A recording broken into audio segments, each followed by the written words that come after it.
ಶ್ರೀ ಗುರುಭ್ಯೋ ನಮಃ. ಹರಿ ಓಂ.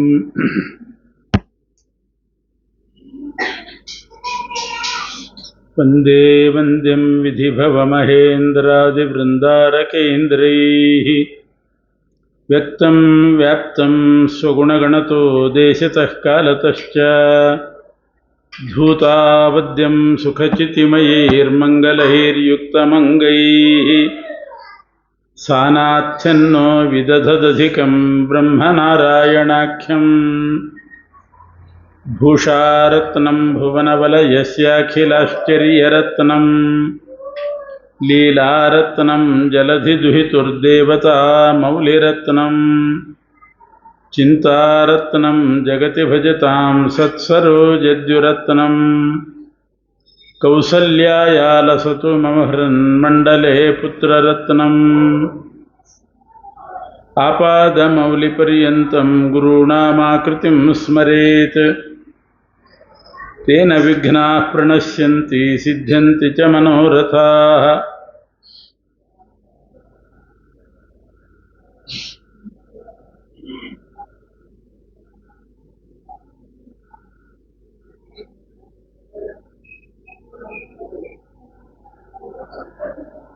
ತ್ರಯೀವಿದ್ಯಾ ಗುರುಕುಲ ಸ್ಥಾಪನೆಯಾಗಿ 15ನೇ ವಾರ್ಷಿಕೋತ್ಸವ ನಡೀತಾ ಇದೆ. ಈ ತ್ರಯೀವಿದ್ಯಾ ಗುರುಕುಲ ಬಹಳ ಅಪೂರ್ವವಾದಂಥ ಒಂದು ಗುರುಕುಲ.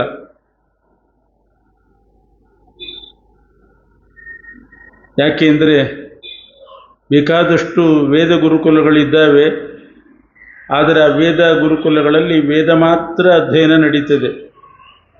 ವೇದಾಧ್ಯಯನ ಬಿಟ್ಟು ಶಾಸ್ತ್ರಾಧ್ಯಯನ ನಡೆಯೋದಿಲ್ಲ.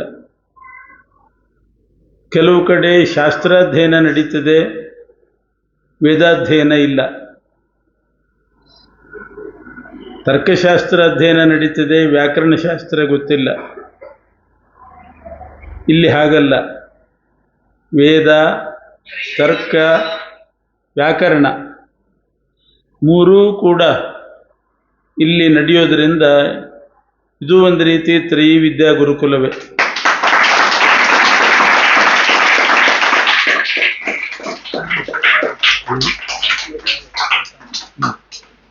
ತ್ರಯೀ ಅಂತಂದರೆ ವೇದವಿದ್ಯೆಗೆ ಹೆಸರು.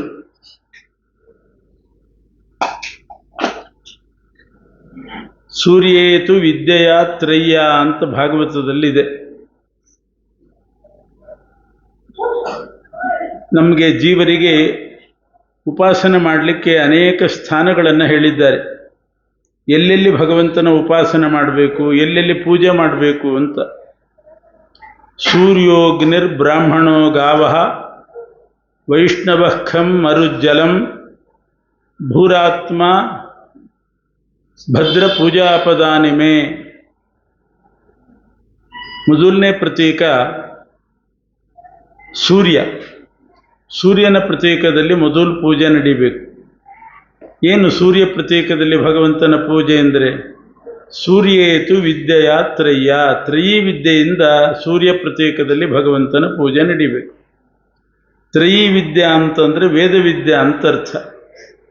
ವೇದದಲ್ಲಿ 3 ಭಾಗ: ಪದ್ಯ, ಗದ್ಯ, ಗೀತಿ ಅಂತ. ಪದ್ಯಾತ್ಮಕವಾದದ್ದು, ಗದ್ಯಾತ್ಮಕವಾದದ್ದು, ಗಾನಾತ್ಮಕವಾದದ್ದು, ಗೀತಾತ್ಮಕವಾದದ್ದು. ಹೀಗಾಗಿ ತ್ರಯೀ ಅಂತಂದರೆ ವೇದವಿದ್ಯೆ. ಸೂರ್ಯ ಪ್ರತೀಕದಲ್ಲಿ ವೇದವಿದ್ಯೆಯಿಂದ ಭಗವಂತನ ಪೂಜೆ ಮಾಡಬೇಕು ಅಂದರೆ ಅರ್ಥ 3 ವೇದಗಳಲ್ಲಿ ಸಾರಭೂತವಾಗಿರ್ತಕ್ಕಂಥದ್ದು ಗಾಯತ್ರಿ ಮಂತ್ರ. ಅದು ಎಲ್ಲ ವೇದದಲ್ಲಿಯೂ ಇದೆ. ಋಗ್ವೇದದಲ್ಲೂ ಇದೆ, ಯಜುರ್ವೇದದಲ್ಲಿದೆ, ಸಾಮವೇದದಲ್ಲಿ, ಅಥರ್ವಣ ವೇದದಲ್ಲಿ, 4 ವೇದಗಳಲ್ಲಿ ಬರುವಂತಹ ಮಂತ್ರ ಗಾಯತ್ರಿ ಮಂತ್ರ. ವೇದ ಮಾತೆ ಅಂತ ಅದಕ್ಕೆ ಹೆಸರು. ಅಂಥ ವೇದ ಮಂತ್ರ ಗಾಯತ್ರಿ ಮಂತ್ರವೇ ಬಹಳ ಶ್ರೇಷ್ಠವಾದದ್ದು.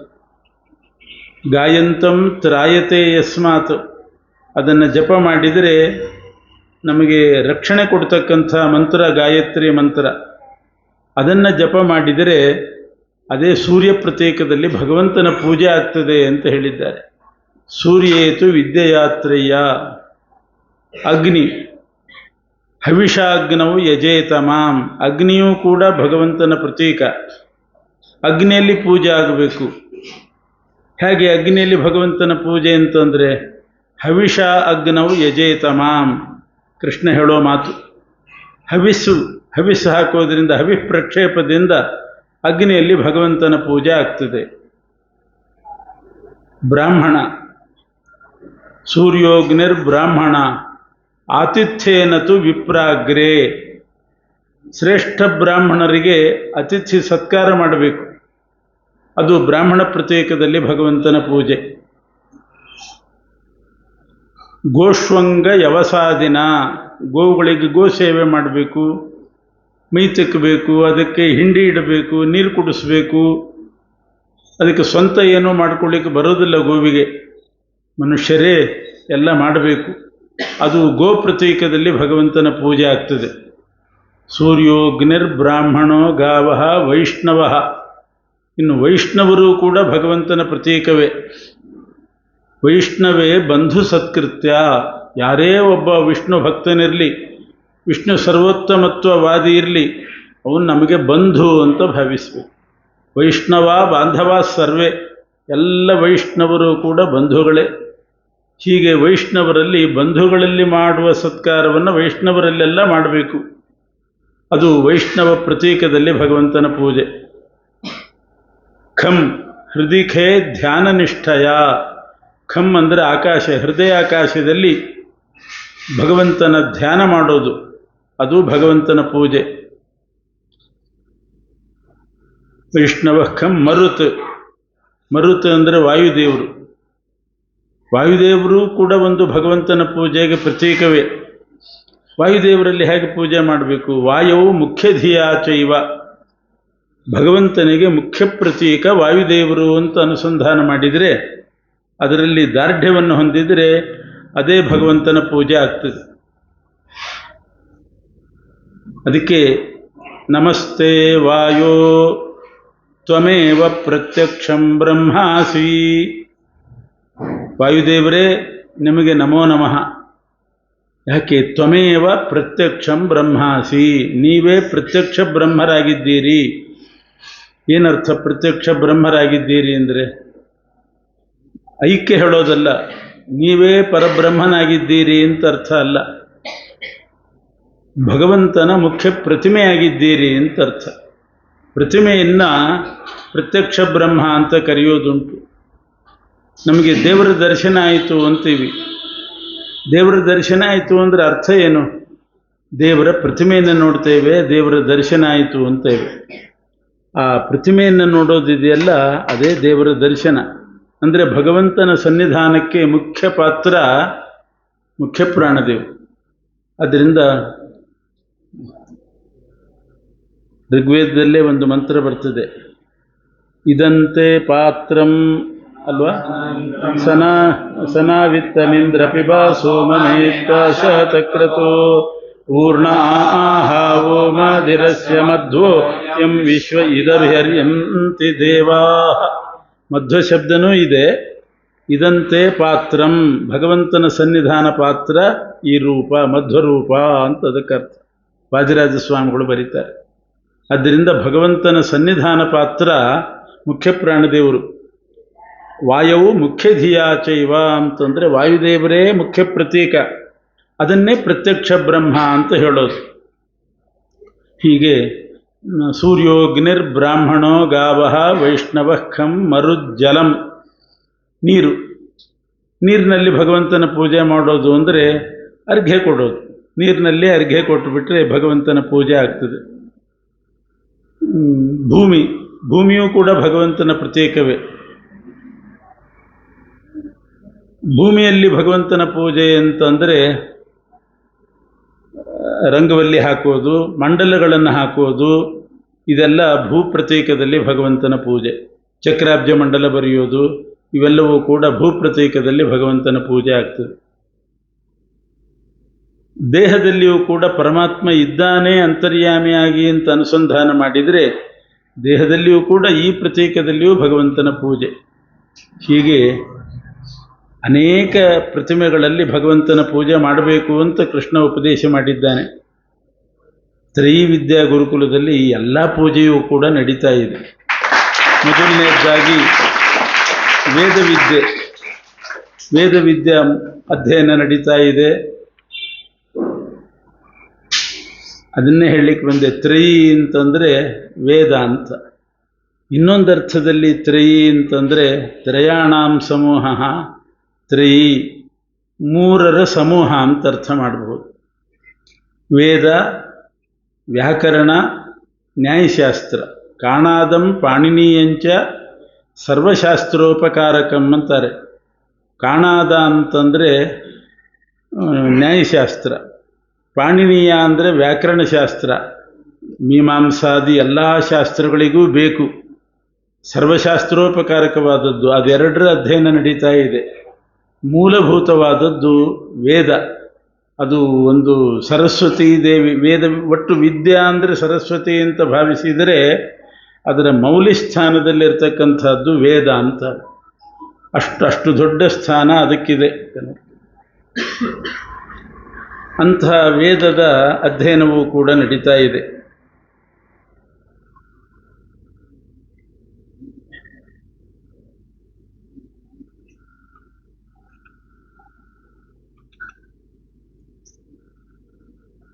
ಇದು ಬೇಕೇ ಬೇಕು, ವ್ಯಾಕರಣ ಮತ್ತು ನ್ಯಾಯಶಾಸ್ತ್ರ.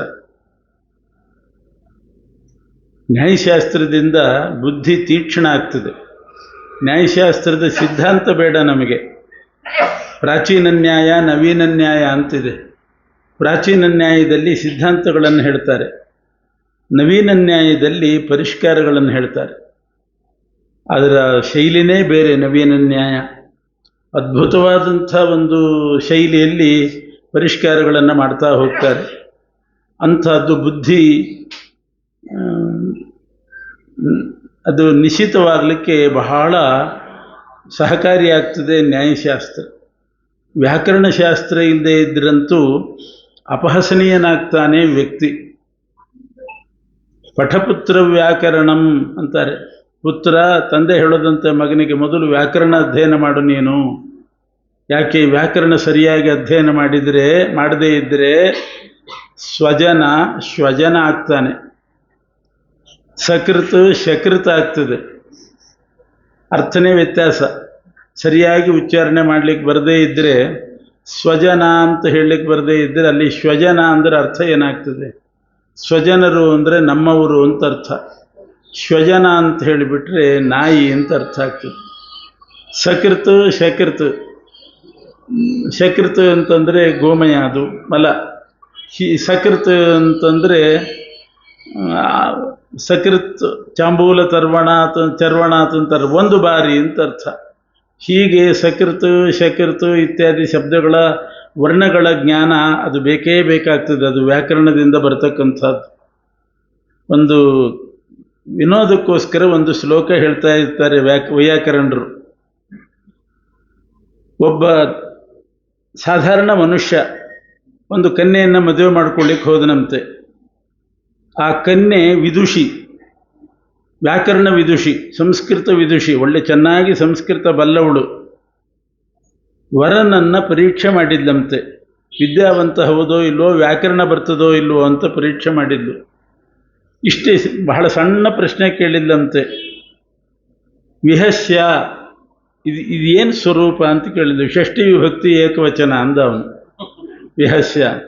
ವಿಹಾಯ ಅಂದರೆ ಏನು ಅಂತ ಕೇಳಿದರೆ, ವಿಹಾಯ ರಾಮಾಯ, ವಿಹಾಯ ಚತುರ್ಥಿ ವಿಭಕ್ತಿ ಏಕವಚನ ಅಂತ. ಅಹಂ ಅಂದರೆ ಅಹಂ ಬರ್ತದಲ್ಲ, ರಾಮಂ ದ್ವಿತೀಯ ವಿಭಕ್ತಿ ಏಕವಚನ ಅಂತ. ಕಥಂ ಅಂದರೆ ಏನು? ಅದು ಹೇಗೆ? ಕಥಂ ಅದು ಬರ್ತದೆ, ಅದು ದ್ವಿತೀಯ ವಿಭಕ್ತಿ ಏಕವಚನ ಅಂತಂದ. ಆಗ ಅವಳು ಒಂದು ಶ್ಲೋಕ ಮಾಡಿ ಆ ವರನಿಗೆ ಹೇಳಿದಂತೆ, ಯಸ್ಯ ಷಷ್ಠಿ ಚತುರ್ಥಿ ಚ ವಿಹಸ್ಯ ಚ ವಿಹಾಯ ಚ ಅಹಂ ಕಥಂ ದ್ವಿತೀಯಾ ಸ್ಯಾತ್ ದ್ವಿತೀಯಾ ಸ್ಯಾಮಹಂ ಕಥಂ ಅಂತ. ಏನರ್ಥ ಇದಕ್ಕೆ? ಯಾವ ವರನಿಗೆ, ಯಾವ ಪುರುಷನಿಗೆ ಯಸ್ಯ ಷಷ್ಠಿ ಚತುರ್ಥಿ ಚ ವಿಹಸ್ಯ ಚ ವಿಹಾಯ ಚ. ವಿಹಸ್ಯ ಅನ್ನೋದು ಷಷ್ಠಿ ವಿಭಕ್ತಿ ಆಗಿದೆಯೋ, ವಿಹಾಯ ಅನ್ನೋದು ಚತುರ್ಥಿ ವಿಭಕ್ತಿ ಆಗಿದೆಯೋ, ಅಹಂ ಮತ್ತು ಕಥಂ ಅನ್ನೋ ಎರಡು ಪದಗಳು ದ್ವಿತೀಯ ವಿಭಕ್ತಿ ಆಗಿದೆಯೋ, ಅಹಂ ಕಥಂ ದ್ವಿತೀಯಾಸ್ಯಾಂ, ನಾನಂಥವನಿಗೆ ಪತ್ನಿ ಹೇಗಾಗ್ಲಿಕ್ಕೆ ಸಾಧ್ಯ? ದ್ವಿತೀಯ ಅಂದರೆ ಹೆಂಡತಿ ಅಂತ ಅರ್ಥ. ಅಹಂ ಕಥಂ ದ್ವಿತೀಯಾಸ್ಯಾಂ ಅಂತ ಅಂದಂತೆ. ಹೀಗಿದೊಂದು ಶ್ಲೋಕ ಬಹಳ ಪ್ರಸಿದ್ಧವಾದ್ದು. ಯಸ್ಯ ಷಷ್ಠಿ ಚತುರ್ಥಿ ಚ ವಿಹಸ್ಯ ಚ ವಿಹಾಯ ಚ ಅಹಂ ಕಥಂ ಇತಿ ಪದಂ ಅಂತ ಅರ್ಥ. ಇತಿ ಪದಂ ದ್ವಿತೀಯಾಸ್ಯಾತ್ ದ್ವಿತೀಯಾಸ್ಯಾಂ ಅಹಂ ಕಥಂ ದ್ವಿತೀಯಾಸ್ಯಾಂ, ನಾನು ಹೇಗೆ ಹೆಂಡತಿ ಆಗ್ಲಿಕ್ಕೆ ಸಾಧ್ಯ? ಏನೂ ಗೊತ್ತಿಲ್ಲದವನು. ಅದರಿಂದ ವ್ಯಾಕರಣ ಶಾಸ್ತ್ರದ ಅಧ್ಯಯನ ಬಹಳ ಮುಖ್ಯವಾದಂಥದ್ದು. ಇಲ್ಲದೇ ಇದ್ದರೆ ಶಬ್ದ ಸ್ವರೂಪದ ಜ್ಞಾನವೇ ಆಗೋದಿಲ್ಲ. ಬಹಳ ಚಮತ್ಕಾರ ವ್ಯಾಕರಣ. ದುಷಧಾತು ಇದೆಯಲ್ಲ, ದುಷಧಾತುವಿಗೆ ಗುಣ ಬಂದರೆ ಏನಾಗ್ತದೆ? ದೋಷ ಆಗ್ತದೆ. ಗುಣ ಬಂದ್ರೇ ದೋಷ ಆಗ್ತದೆ ದುಷಧಾತುವಿಗೆ. ಅಂಥ ವಿಚಿತ್ರ. ದೋಷವು ಗುಣ ಬಂದರೆ ದೋಷ ಆಗ್ತದೆ. ಅಂಥದ್ದೆಲ್ಲ ವಿಚಿತ್ರವಾಗಿದೆ ವ್ಯಾಕರಣಶಾಸ್ತ್ರ. ನ್ಯಾಯಶಾಸ್ತ್ರ ಅದು ಕೂಡ ಪರಿಷ್ಕಾರ ಮಾಡ್ತಾ ಹೋದರೆ ಅದರ ತಿರುಳು ಸರಿಯಾಗಿ ಗೊತ್ತಾಗ್ತದೆ. ಇಲ್ಲದೇ ಇದ್ದರೆ ಗೊತ್ತಾಗೋದಿಲ್ಲ. ಸುಮ್ಮನೆ ಗಂಧವತ್ವಂ ಪೃಥಿವ್ಯಾಹ ಲಕ್ಷಣಂ ಅಂತಂದರೆ ಸರಿಯಾಗೋದಿಲ್ಲ. ಗಂಧನಿಷ್ಠ ಅಧೇತ ಅನುರೂಪಿತ ಅಧಿಕರಣತಾವತ್ವಂ ಅಂತ ಅನ್ನಬೇಕು. ಮತ್ತು ಗಂಧನಿಷ್ಠ ಅಧೇತ ಅನ್ನುವ ಗಂಧನಿಷ್ಠ ಗಂಧತ್ವಾವಚ್ಛಿನ್ನ ಅಧೇತ ಅಂತ ಅನ್ನಬೇಕು.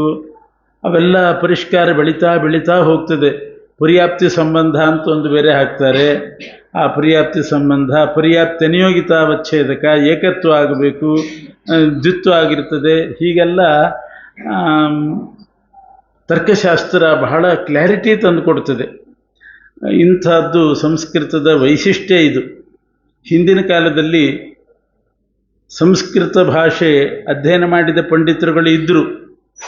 ಆದರೆ ಈಗಿನ ಕಾಲ ಹೇಳ್ತಾ ಇಲ್ಲ. ಹಿಂದಿನ ಕಾಲದಲ್ಲಿ ಬಹಳ ಕಷ್ಟ ಆಗ್ತಿತ್ತು ಸಂಸ್ಕೃತ ಪಂಡಿತರ ಜೀವನ. ಯಾಕೆ ಅಂದರೆ ಯಾರೂ ಅವರಿಗೆ ಪ್ರೋತ್ಸಾಹ ಕೊಡ್ತಿದ್ದಿಲ್ಲ. ಸಂಸ್ಕೃತ ಓದಿದ್ದಾರೆ ಅಂತ ತಿರಸ್ಕಾರ, ಉಪೇಕ್ಷೆ, ಅವ್ರು ಹೇಗೆ ಬದುಕಬೇಕು, ಇಂಥ ಪ್ರಸಂಗಗಳಿತ್ತು. ನಾವು ವಿದ್ಯಾಪೀಠಕ್ಕೆ ಸೇರುವಾಗ ನಮ್ಮ ತಂದೆ ಅವರು ಒತ್ತಾಯಕ್ಕೆ ನಮ್ಮ ತಾಯಿ ಒಪ್ಪಿದರು. ಅಂತೂ ವಿದ್ಯಾಪೀಠಕ್ಕೆ ಬಂದ್ವಿ. ಎಲ್ಲ ಬಂಧುಗಳದ್ದು ವಿರೋಧ. ಎಲ್ಲ ಬಂಧುಗಳು ವಿರೋಧ ಮಾಡಿದವರೇ. ಯಾಕೆ ಸೇರಿಸ್ತೀರಿ ವಿದ್ಯಾಪೀಠಕ್ಕೆ? ಮುಂದೇನು ಮಾಡ್ತಾನೆ ಇವನು? ಸಂಸ್ಕೃತ ಓದಿ ಏನು ಮಾಡ್ತಾನೆ? ಎಲ್ರಿಗೂ ಇದೊಂದು ಜಿಜ್ಞಾಸೆ ಆಗಿತ್ತು. ಸಂಸ್ಕೃತ ಓದಿ ಏನು ಮಾಡೋದು? ಹೀಗಾಗಿ ನಿರುತ್ಸಾಹಗೊಳಿಸುವವರೇ ಜಾಸ್ತಿ ಆಗಿದ್ರು.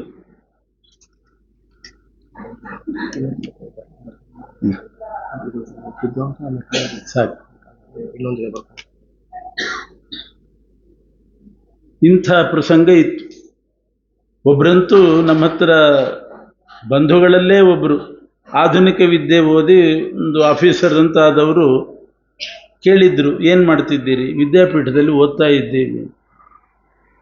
ಎಷ್ಟು ಜನ ಇದ್ದಾರೆ ನಿಮ್ಮ ವಿದ್ಯಾಪೀಠದಲ್ಲಿ? ಸುಮಾರು 150 ಹುಡುಗರು ಇದ್ದಾರೆ ಅಂತ ಹೇಳಿದ್ರು. 150 ಹುಡುಗರಿದ್ದರು. ಈಗಿನ್ನೂ ಜಾಸ್ತಿನೇ ಆಗಿದ್ದಾರೆ. ಏನು ಮಾಡ್ತಾರೆ ಇವರೆಲ್ಲ ಮುಂದೆ ಅಂತ ಅವ್ರಿಗೆ ಚಿಂತೆ. ಪೇಜಾವರ ಸ್ವಾಮಿಗಳಿಗಿಲ್ಲ, ಅವ್ರಿಗೆ ಚಿಂತೆ. ಏನು ಮಾಡ್ತಾರೆ ಇವರೆಲ್ಲ ಮುಂದೆ? ಅವ್ರ ಬಂಧುಗಳಲ್ಲಿ ನಮ್ಮ ಎದುರುಗಡೆನೇ ಹೇಳ್ತಿದ್ರು, ಏನು ಮಾಡ್ತಾರೆ ಮುಂದೆ? ಎಷ್ಟು ಅಂತ ರಾರಿಮಠಗಳಿರ್ಲಿಕ್ಕೆ ಸಾಧ್ಯ? ಎಷ್ಟು ರಾರಿಮಠಗಳನ್ನು ಹೋಗಿ ಇವರು ಆಶ್ರಯಿಸಲಿಕ್ಕೆ ಸಾಧ್ಯ? ಈಗೆಲ್ಲ ಪೌರೋಹಿತ್ಯ ರಾರಿಮಠದಲ್ಲಿ ನಡೀತಿದೆ. ಮನೆಗಳಲ್ಲಿ ನಡೆಯೋದು ಕಡಿಮೆ ಆಗಿದೆ. ಇವರು ಹೇಗೆ ಬದುಕ್ತಾರೆ? ಒಂದು ಮಠದಲ್ಲಿ ತೀರ್ಥ ಕೊಡ್ಲಿಕ್ಕೆ ಒಬ್ಬರು ಸಾಕು. 150 ಜನರು ಹೇಗೆ ತೀರ್ಥ ಕೊಟ್ಕೊಂಡು ಬದುಕಲಿಕ್ಕೆ ಸಾಧ್ಯ? ಇಂಥ ಮಾತುಗಳನ್ನೆಲ್ಲ ಆಡ್ತಾ ಇದ್ದರು. ಎಷ್ಟು ಶೋಚನೀಯವಾದ ಪರಿಸ್ಥಿತಿ. ಸಂಸ್ಕೃತ ಭಾಷೆ ದೇವಭಾಷೆ, ಗೀರ್ವಾಣವಾಣಿ ಅಂತ ಕರೀತಾರೆ. ಈ ಸಂಸ್ಕೃತದಲ್ಲಿ ಇಲ್ಲದೇ ಇದ್ದದ್ದಿಲ್ಲ. ಏನು ಬೇಕು ಎಲ್ಲ ಸಂಸ್ಕೃತದಲ್ಲಿ ಇದೆ. ಅಂಥ ಸಂಸ್ಕೃತ ಇವತ್ತು ಮೂಲೆ ಗುಂಪಾದ್ದರಿಂದ ಬಹಳಷ್ಟು ಜ್ಞಾನ ಕಡಿಮೆ ಆಗಿದೆ. 5 ಲಕ್ಷ ಗ್ರಂಥಗಳು ಇವತ್ತಿಗೂ ಕೂಡ ಹಸ್ತಲಿಖಿತ ಇದೆ. ಮುದ್ರಣ ಕಾಣದೇನೆ, ಮುದ್ರಣಕ್ಕೆ ಬಂದಿಲ್ಲ. 5 ಲಕ್ಷ ಗ್ರಂಥಗಳು ಮುದ್ರಣ ಇಲ್ಲ. ಇನ್ನು ಎಷ್ಟು ಗ್ರಂಥಗಳು ಹುಳ ತಿಂದು ಹೋಗಿದೆಯೋ, ಫ್ಲಡ್ನಲ್ಲಿ ಹೋಗಿದೆಯೋ, ಬೆಂಕಿ ಹತ್ತಿ ಹೋಗಿದೆಯೋ ಗೊತ್ತಿಲ್ಲ.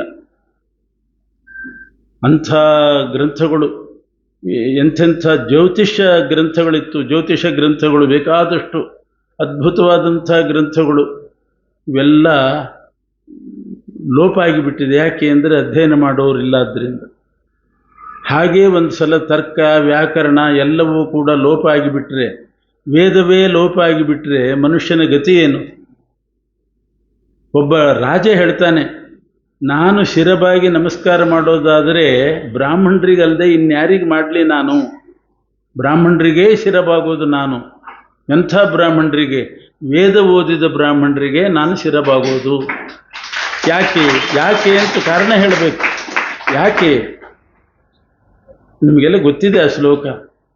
ಉಚ್ಚೈರ್ಗತಿರ್ಜಗತಿ ಸಿದ್ಧತಿ ಧರ್ಮತಶ್ಚೇತ್ ತಸ್ಯ ಪ್ರಮಾಚ ವಚನೈಃ ಕೃತಕೇತರೈಶ್ಚೇತ್ ತಸ್ಯ ಪ್ರಕಾಶನ ದಶಾಚ ಮಹೀಸುರೈಶ್ಚೇತ್ ತಾನಂತರೇಣ ನಿಪತೇತ್ ಕ್ವನು ಮತ್ಪ್ರಣಾಮಃ.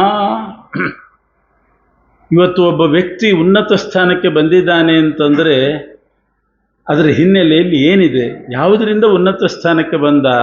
ಸ್ವಲ್ಪ ಯೋಚನೆ ಮಾಡಬೇಕು. ಸಾಮಾಜಿಕವಾಗಿ, ಆರ್ಥಿಕವಾಗಿ ಒಳ್ಳೆ ಗೌರವಯುತವಾಗಿ ಒಬ್ಬ ವ್ಯಕ್ತಿ ಇದ್ದಾನೆ ಅಂತಂದರೆ ಆ ಸ್ಥಾನಕ್ಕೆ ಹೆಂಗೆ ಬಂದ ಅವನು? ಉಚ್ಚೈರ್ಗತಿರ್ಜಗತಿ ಸಿದ್ಧತಿ ಧರ್ಮತಶ್ಚೇತ್. ಧರ್ಮದ ಬಲದಿಂದಲೇ ಉನ್ನತ ಸ್ಥಾನಕ್ಕೆ ಬಂದಿರ್ತಾನೆ. ಒಂದು ತೆಂಗಿನ ಮರ ಬಹಳ ಮೇಲೆ ಬಂದಿದೆ ಅಂತಂದರೆ ನೀರು ಹಾಕದೆ ಬರ್ತದ ಮೇಲೆ? ನೀರು ಹಾಕೇ ಇದ್ದಾರೆ ಅಂತ ಅರ್ಥ. ಹಾಗೆ ಯಾವುದೋ ಒಂದು ಜನ್ಮದಲ್ಲಿ ಅವನು ಧರ್ಮ ಮಾಡಿರ್ತಾನೆ, ಈ ಜನ್ಮದಲ್ಲಿ ಮಾಡದೇ ಇದ್ದು. ಈಗ ಇವತ್ತು ನಾವು ತೆಂಗಿನ ಮರಕ್ಕೆ ನೀರು ಹಾಕಬೇಕಾಗಿಲ್ಲ, ಅದೇ ನಮಗೆ ಎಳ್ನೀರು ಕೊಡ್ತದೆ. ಬೇಕಾದಷ್ಟು ತಲೆ ಮೇಲೆ ಇಟ್ಟುಕೊಂಡು ಶಿರಸಿ ನಿಹಿತ ಭಾರಾಹ ನಾರಿಕೇಲಂ ದದತಿ ಅಂತ ಹೇಳ್ತಾರೆ. ತಲೆ ಮೇಲೆ ಹೊತ್ತುಕೊಂಡು ಕಾಯ್ತಾ ಇರ್ತದೆ. ಯಾರು ನೀರು ಹಾಕಿದವರು? ಯಾರು? ನಾವಲ್ಲ. ನಮ್ಮ ಅಜ್ಜನೋ ಮುತ್ತಜ್ಜನೋ ಸಸಿ ಇದ್ದಾಗ, ಸಣ್ಣ ಸಸಿ ಇದ್ದಾಗ ನೀರು ಹಾಕಿ ಬೆಳೆಸಿದ್ದಾರೆ. ಅವರು ಹೋಗಿದ್ದಾರೆ, ಅವರ ಮಗ ಮೊಮ್ಮಕ್ಕಳಿದ್ದಾರೆ, ಅವರಿಗೆ ನಾನು ಕೃತಜ್ಞತೆ ಸಲ್ಲಿಸಬೇಕು ಅಂತ ನಾರಿಕೇಲ ತೆಂಗಿನ ಮರಗಳು ತಲೆ ಮೇಲೆ ಒಳ್ಳೆ ಎಳ್ನೀರು ಹಿಡ್ಕೊಂಡು ಅವರ ಮಕ್ಕಳು ಮೊಮ್ಮಕ್ಕಳಿಗೆ ಕೊಡ್ಲಿಕ್ಕೆ ಕಾಯ್ತಾ ಇರ್ತಾರೆ. ಹಾಗೆ ಧರ್ಮ ಯಾವುದೋ ಒಂದು ಜನ್ಮದಲ್ಲಿ ಮಾಡಿದ್ದರ ಫಲವಾಗಿ ಇವತ್ತು ಉನ್ನತ ಸ್ಥಾನಕ್ಕೆ ಒಬ್ಬ ಬರ್ತಾನೆ. ಉಚ್ಚೈರ್ಗತಿರ್ಜಗತಿ ಸಿದ್ಧತಿ ಧರ್ಮತಶ್ಚೇತ್. ಧರ್ಮ ಇಲ್ಲದೆ ಉನ್ನತ ಸ್ಥಾನ ಬರೋದೇ ಇಲ್ಲ.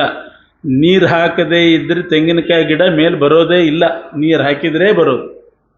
ಹಾಗೆ ಧರ್ಮದಿಂದಲೇ ಉನ್ನತ ಸ್ಥಾನ ಆಯಿತು. ಧರ್ಮ ಹೇಗೆ ಗೊತ್ತಾಗಬೇಕು? ಹೇಗೆ ಮಾಡಬೇಕು? ಉಚ್ಚೈರ್ಗತಿರ್ಜಗತಿ ಸಿದ್ಧತಿ ಧರ್ಮತಶ್ಚೇತ್ ತಸ್ಯ ಪ್ರಮಾಚ ವಚನೈ ಕೃತಕೇತರೈಶ್ಚೇತ್. ಯಾವುದು ಧರ್ಮ, ಯಾವುದು ಅಧರ್ಮ, ಹೇಗೆ ಮಾಡಬೇಕು? ಅದರ ಯಥಾರ್ಥ ಜ್ಞಾನ ಬರಬೇಕಲ್ಲ. ಯಾವುದರಿಂದ ಬರೋದು? ಕೃತಕೇತರೈಶ್ಚೇತ್. ಕೃತಕೇತರ ಅಂದರೆ ವೇದ. ಅಪೌರುಷೇಯವಾದ ವೇದಗಳೇ ಕೃತಕೇತರ. ಕೃತಕ ಅಲ್ಲ, ಕೃತಕೇತರ. ಅಂಥ ವೇದಗಳಿಂದಲೇ ಧರ್ಮಜ್ಞಾನ ಬರೋದು. ವೇದೋಖಿಲೋ ಧರ್ಮ ಮೂಲಂ. ಹಾಗಾದರೆ ಉನ್ನತ ಸ್ಥಾನ ಸಿಗಬೇಕಾದ್ರೆ ಧರ್ಮ ಬೇಕು. ಧರ್ಮದ ತಿಳುವಳಿಕೆಗೆ ಜ್ಞಾನ ಬೇಕು, ವೇದ ಬೇಕು. ಆ ವೇದವನ್ನು ಯಾರು ಪರಿರಕ್ಷಣೆ ಮಾಡಿಕೊಂಡು ಬಂದವರು? ತಸ್ಯ ಪ್ರಕಾಶನ ದಶಾಚ ಮಹೀಸುರೈಶ್ಚೇತ್. ಆ ವೇದವನ್ನು ಇದುವರೆಗೂ ಕೂಡ ಅಚ್ಛಿನ್ನವಾಗಿ ಉಳಿಸ್ಕೊಂಡು ಬಂದಿರುವವರು ಯಾರು? ಮಹೀಸುರರು, ಬ್ರಾಹ್ಮಣರು. ಹಿಂದಿನ ಕಾಲದಲ್ಲಿ ಕಂಪ್ಯೂಟರ್ ಇದ್ದಿಲ್ಲ, ಬಟನ್ ಇದ್ದಿಲ್ಲ, ಪ್ರಿಂಟಿಂಗ್ ಮಿಷನ್ ಇದ್ದಿಲ್ಲ, ವಿದ್ಯುತ್ ಶಕ್ತಿ ದೀಪ ಇದ್ದಿಲ್ಲ, ವಿದ್ಯುತ್ ಶಕ್ತಿ ಇದ್ದಿಲ್ಲ, ಬರವಣಿಗೆ ಸಾಧನಗಳಿದ್ದಿಲ್ಲ. ಆದರೂ ವೇದ ಪರಂಪರೆ ಬಂದಿದೆ. ಒಬ್ಬ ಗುರು ತಾಳ್ಮೆಯಿಂದ ಶಿಷ್ಯನಿಗೆ ಬಾಯಿಪಾಠ ಬರೋ ತನಕ ಹೇಳಿ ಹೇಳಿ ಹೇಳಿ ಹೇಳಿ ಅವನ ಹತ್ರ ಹೇಳಿಸಿ ಬಾಯಿಪಾಠ ಬಂತು ಅಂದ್ರೆ ಮುಂದಕ್ಕೆ ಹೋಗಬೇಕು. ಎಷ್ಟು ತಾಳ್ಮೆ ಇದ್ದಿದ್ದೀತು ಆಗಿನ ಅಧ್ಯಾಪಕರಿಗೆ ಅಂತ ಯೋಚನೆ ಮಾಡಿ. ಎಷ್ಟು ತಾಳ್ಮೆಯಿಂದ ಈ ಕೆಲಸ ಮಾಡಿದ್ದಾರೆ. ತಾಳ್ಮೆ ಇಲ್ಲದೆ ಇದ್ದರೆ ಒಂದ್ಸಲ ಹೇಳಿ ಸಾಕು ಮಾಡಿ ಹೋಗು ಅಂತಂದು ಕಳಿಸಿಬಿಡ್ತಾರೆ. ಅಷ್ಟು ತಾಳ್ಮೆಯಿಂದ ಅದನ್ನೆಲ್ಲ ಕಲಿಸಿ ಉಳಿಸ್ಕೊಂಡು ಬಂದಿದ್ದಾರೆ. ಈಗ ಬಿಡಿ, ಕಂಪ್ಯೂಟ್ರಲ್ಲಿ ಒತ್ತಿದ್ರೆ ವೇದ ಸ್ವರ ಸಮೇತ ಅದೇ ಹೇಳಿಬಿಡ್ತದೆ. ಬೇಕಾದರೆ ಕಂಠಪಾಠ, ವೇದ ಕಂಪ್ಯೂಟ್ರೇ ಕಂಠಪಾಠ ಹೇಳ್ತದೆ. ಅಂಥ ಕಾಲ ಬಂದು ಹೋಗಿದೆ. ಆದರೆ ಅದಕ್ಕೆ ಫಲ ಇಲ್ಲ. ಬ್ರಾಹ್ಮಣರೇ ಹೇಳಬೇಕು, ಬ್ರಾಹ್ಮಣರ ಮುಖದಿಂದಲೇ ಬರಬೇಕು. ತಸ್ಯ ಪ್ರಕಾಶನ ದಶಾಚ ಮಹೀಸುರೈಶ್ಚೇತ್ ತಾನಂತರೇಣ ನಿಪತೇತ್ ಕೊನುಮತ್ ಪ್ರಣಾಮ. ಅವರನ್ನು ಬಿಟ್ಟರೆ ನಾನು ಯಾರಿಗೆ ನಮಸ್ಕಾರ ಮಾಡಲಿ ಅಂತ ಒಬ್ಬ ಕ್ಷತ್ರಿಯ ಹೇಳ್ತಾನೆ. ಇಂಥ ಕಾರ್ಯ ಮಾಡಿಕೊಂಡು ಬಂದವರು ಬ್ರಾಹ್ಮಣರು. ಎಲ್ಲಿಯೂ ಆ ಕಡೆ ಈ ಕಡೆ ಹೋಗದೇನೆ ಶಿಷ್ಯರಿಗೆ ಕಲಿಸಿ ಕಲಿಸಿ ಕಲಿಸಿ ಆ ವೇದ ಪರಂಪರೆಯನ್ನು ಅವಿಚ್ಛಿನ್ನವಾಗಿ ಉಳಿಸ್ಕೊಂಡು ಬಂದಿದ್ದಾರೆ. ಬಿಟ್ಟರೆ ಏನಾಗ್ತದೆ? ಈಗ ಪುರಂದರದಾಸರ ಹಾಡುಗಳಿದೆ. ಎಷ್ಟಿದೆ ಗೊತ್ತಾ ಪುರಂದರದಾಸರ ಹಾಡು? 4,75,000 ಹಾಡು ಬರೆದಿದ್ದಾರೆ ಪುರಂದರದಾಸರು. ಸರಿಯಾಗಿ 1,000 ಹಾಡು ಸಿಗ್ತಾ ಇಲ್ಲ. ಈಗ 1,000 ಹಾಡು ಸಿಗ್ತಾ ಇಲ್ಲ. ಯಾಕೆ? ಕಲೀಲಿಕ್ಕೆ ಪುರುಸೊತ್ತಿಲ್ಲ. ಬೇರೆ ಹಾಡುಗಳು ಬಂದಿದೆ, ಗ್ರಾಮ್ಯ ಗೀತೆಗಳು, ಸಿನಿಮಾ ಗೀತೆಗಳು ಬಂತು. ಅದನ್ನೇ ಹಾಡೋದು, ಅದರಲ್ಲೇ ತಮಾಷೆ, ಅದರಲ್ಲೇ ಮೋಜು, ಅದರಲ್ಲೇ ಮನರಂಜನೆ. ಹೀಗಾಗಿ ಅದು ನೋಡಿದರೆ ಹಳಿಸಿ ಹೋಗುವಂಥದ್ದು.